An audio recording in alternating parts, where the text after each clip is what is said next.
Alright everyone, here's the review of my the thing I wear on my head, my helmet. This is a not so much a review, I guess more of a talk about what it's like living with it every day. So as you can probably tell, it's a Shark helmet, and it is the Shark Vision Series 2. It's, you know, in white. I like white. My bike's white, my cars are white. It's great for the bugs, as you can possibly tell there. There's plenty of bug splatter on it. And my main reason for choosing it was because of these things, good old spectacles. So the good thing about these are that in the corners here, there are small removable pads which give you just that little bit extra room in there to slip your glasses in. The other feature that really drew me to this is the internal drop-down visor. So in this country, tinted visors are not legal, let's call it.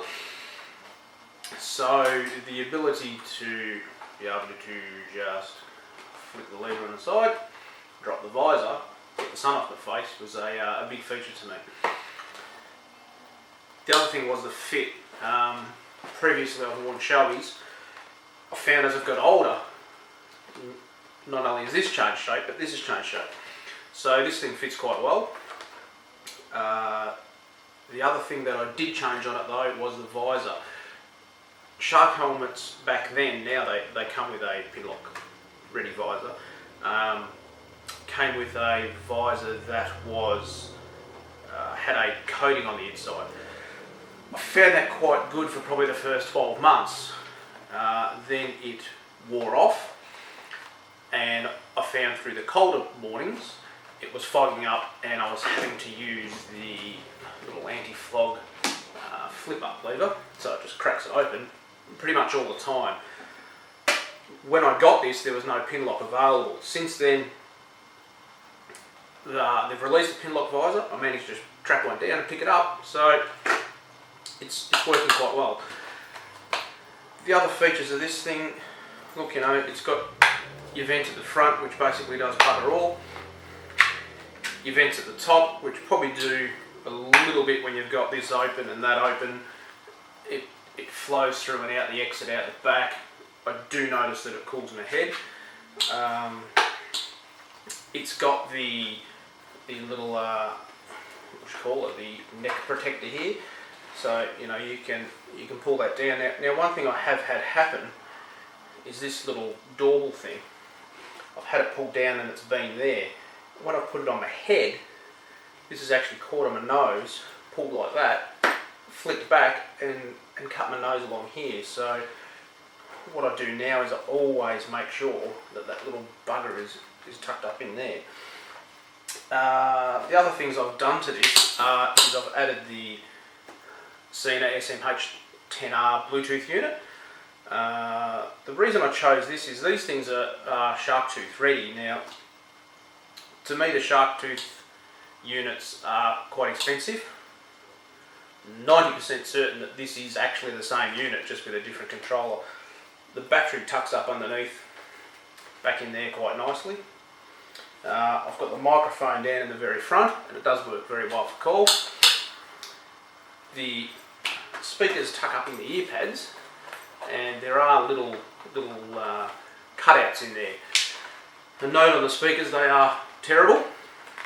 I've found no matter what settings I put my phone on, the music just sounds atrocious. So it's just there for the longer journeys with the noise. And I actually found now that something I've added, and I'll get to in a second, is my camera, that actually have the music on less, just so I can talk to people on the internet who I've never met and don't watch my stuff about what I'm doing. So, you know, when I put this on, I was a little fashion conscious and chose to make sure that it didn't cover the Shark logo. When I put my camera on, I couldn't do that. What this has meant is this is actually a little bit far back, so when it's on your head and the gloved hand, you're reaching a little bit back behind your head, which has got a little bit annoying. The other thing I've found is that recently I've just purchased some dry rider gloves, which are a lot more padded, much better in the colder weather, but quite a bit more padded. I'm finding that I'm having to feel my way around a bit more than I was with the MIG Airs that I wear in the warmer months, as they're quite thinner. So these things are pretty simple to use. It's just power on, 2 buttons. It says hello. It'll tell you the phone's connected. Phone connected. Volume up, volume down, answer your calls. The middle button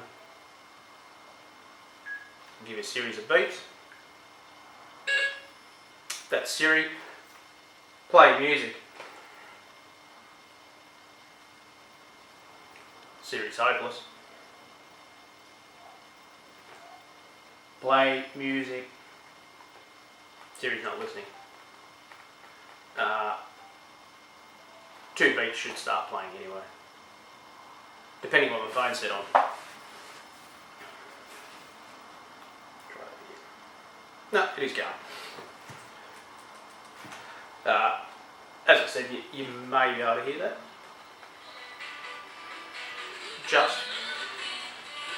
It's terrible.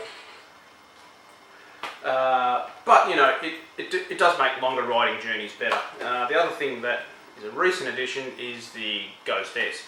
Now, I actually was going to buy the Stealth. Peter Stevens at the time were getting rid of their drift cameras. Just so happened this was the display model, and I basically got it for the price of the Stealth, so I couldn't resist. The really only issue that I've had with it has been aligning the rotatable lens. If you look at some of the videos, that it's very hard to line it up. It does have an indicator on the top to show you where it goes, but what I found is that because of the field of view of it, you actually have to tilt it, in this case because it's on the left, a little more to the left, because you're blocking off part of that with the camera, so you're actually looking out to your right more, so it gives the impression that the right side is lower. So, you know, I've got the external mic, which is tucked up in the keypad, in the cheek pad. Now, I had a lot of problems getting the audio reasonable with this. What I did find is that you need to lower the mic sensitivity down on the camera. And the other thing is mic positioning. Now, I'm using the drift mic. The position where I ended up with it was inside the cheek pad with just that little bit of padding over it. It stopped a lot of the wind noise. And, you know, as I said, the changes to the microphone settings on the camera were a big thing too. So, you know, I've got the external mic. I've got it tucked up in there. You know, I quite like the camera. I do have a GoPro that I used to do some videos in here the other day and found it possibly not as good. Definitely the audio, I think, in this is a bit better than the GoPro, due to the fact that the GoPro has that funny thing where it equalises the volume. So what I think might have happened is as a recording, I've made a loud noise, it's dropped the sensitivity down, and then all the voice has been a bit quieter than it was to start with. So I did notice that when I loaded the video on, that the audio was quite up and down. The other thing this has got, which I quite like, which I've got strapped to the bike just here, is the remote. Now, at first I didn't use this because I didn't want to look like a bit of a dick with this big thing wrapped around. I guess you'd wrap it around your left arm, wouldn't you? Wrapped around my arm over the top of my jacket and my glove and that, so I didn't use it. The downside of that was a couple of times that I wasn't recording when I thought I was. One of them was due to me not formatting the memory card and running out of space. So I decided the other week, after I went for a 3-hour ride and got about 15 minutes of footage, that I would just strap it on here to the bike. Then when I do need to use it, it's there, it's ready to go. So that's it. You know, what's this thing been like to live with? It's been quite good. It's easy to get on and off. I've found, you know, pop the glasses off, slip it on, try and prevent some cauliflower ear. Glasses back on. Can get the chin strap done up pretty easy. The chin strap's got a little safety click on it. Visor's good. I like it. Probably definitely one of the better helmets that I've owned, and you know, fitment wise, I'm a large in this. I was quite surprised. I probably could have snuck down to a medium. It has, you know, over the year it's still quite firm. But like I said, I probably could have dropped down a size. I did try the medium one in the shop. I did find it pushed on the back of the head just a little bit. But the other thing I can say is at that time I hadn't had a haircut for a while, so you know, maybe it was just that. All in all, I can highly recommend this. You know, if you're wearing glasses, then the shark helmets probably are quite well suited to that. The Sena unit, as I said, love it. It's just easy to use. The problem is the audio isn't that great. They do sell upgraded speakers for it. I may look into that later on, but at the moment, as I said, you know, the camera's a new toy. I'm playing with that more than anything. So just talking to that is great. And there you go. So that's what I wear on my head. Thank you.